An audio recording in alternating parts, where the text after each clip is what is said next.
1989 году структура МММ зарегистрировалась в Ленинском исполкоме города Москвы как кооператив и начала свою деятельность с торговли импортной оргтехникой.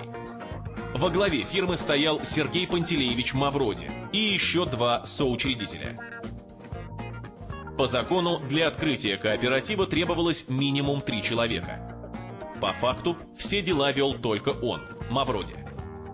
Я создал кооператив, который занимался поначалу спекуляциями, будем так называть, оргтехники. Ну, как все тогда занимались. Это был единственный, по сути, бизнес. Оргтехника пользовалась большой популярностью у народа, поэтому дела у фирмы шли неплохо. Чего только стоят неоднократно проведенные акции с бесплатным проездом в метро. Чековая приватизация подошла к концу. Впереди была денежная приватизация. Именно в этот переходный период МММ выпускает в продажу свои акции. Страна уже была поделена между своими, Петями и Васями, вот, которые стали олигархами. Поэтому я хотел вмешаться в этот процесс. Для этого была создана МММ, которая аккумулировала денежные средства. Первый проспект эмиссии акций позволял выпустить не более 991 тысячи штук, которые разошлись очень быстро. Необходимы были новые, но Минфин Российской Федерации разрешение на выпуск акций не выдавал.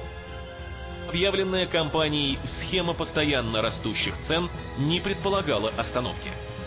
Мавроди вторично выпустил еще 991 тысячу акций, но уже компании МММ Фонды, и также реализовал их. Разницу между ними фирма не делала. Обойти проблему запрета выпуска новых акций Сергей Мавроди решил, выпустив так называемые билеты МММ, которые официально не являлись ценными бумагами, а значит не обременялись ограничениями. Более того, эти билеты не попадали под закон о ценных бумагах. Фактически, это были красивые бумажки, которые вкладчики покупали у компании. А компания, в свою очередь, обменивала их у вкладчиков, но уже с учетом увеличения их стоимости путем самокотировок. Эти билеты имели все необходимые степени защиты от подделки. Они печатались на тех же станках, что и американские доллары. Более того, поначалу была идея не придумывать новый дизайн для билетов, а просто покрасить доллар в красный цвет, что законом не запрещалось. Но позже от этого отказались. Объемы выпуска билетов МММ были настолько большими, что приходилось останавливать производство американской валюты, так как заказ из России был более выгодным, нежели выпуск долларов для Федеральной резервной системы США. Таким образом, к середине 1994 года, в пик денежной приватизации, МММ собрала значительные средства и могло стать тем самым стратегическим инвестором, о котором говорили инициаторы приватизации.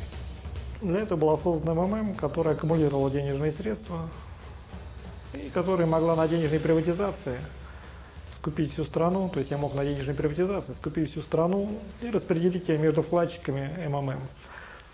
И произошла бы настоящая подлинная народная приватизация. Но в планах у реформаторов не было новых игроков. Они рассчитывали на инвестиции крупных западных корпораций и планировали отдать за бесценок заводы директорскому корпусу. Вот говорят, не было альтернативы. Это была альтернатива МММ. С того момента, как они осознали, что угроза их планам со стороны предприятия Мавроди более чем реальна, на МММ началась беспощадная атака со стороны правительства. Это интересно. По итогам аукционов по продаже пакетов акций уставного капитала ОАО «Нефтегазовая компания Славнефть» государство получило 48 миллионов 800 тысяч долларов США. Однако в реалии цена пакета акций компании составляла 358 миллионов 100 тысяч долларов США. Следовательно, государство от продажи акций компании недополучило 309 миллионов 300 тысяч долларов США, а упущенная выгода федерального бюджета составила около 220 миллионов долларов США. По центральным каналам теперь показывали анти-МММ ролики. Часто выступали чиновники всех рангов, объяснявшие, что МММ – это афера, и призывавшие людей немедленно забирать оттуда деньги. В моем уголовном деле есть отчеты губернаторов президенту Ельцину, как идет операция по развалу МММ. Такие заявления, несомненно, спровоцировали панику. В принципе, если бы представители власти с экрана объявили на всю страну, что, например, Сбербанк – афера, и завтра он лопнет, завтра бы он точно лопнул. В попытке спасти свои сбережения люди тут же бросились бы забирать свои вклады, что в общем логично. Загвоздка лишь в том, что ни один банк или финансовая структура не обладает свободными средствами, достаточными для того, чтобы в одночасье расплатиться со всеми вкладчиками. Результат такой спровоцированной паники закономерен – банкротство структуры. Кстати, такая схема искусственного банкротства банков применяется и по сей день. Но в истории с МММ такой предсказуемый результат не сработал. Сергей Мавроди своим указом от 29 июля объявляет о снижении стоимости акций в 127 раз. Опять до тех же 1000 рублей, с которых все 1 февраля и начиналось. При этом было заявлено, что цены будут расти теперь вдвое быстрее, увеличиваясь вчетверо каждый месяц. Фактически, Мавроди просто произвел перезапуск, рестарт системы.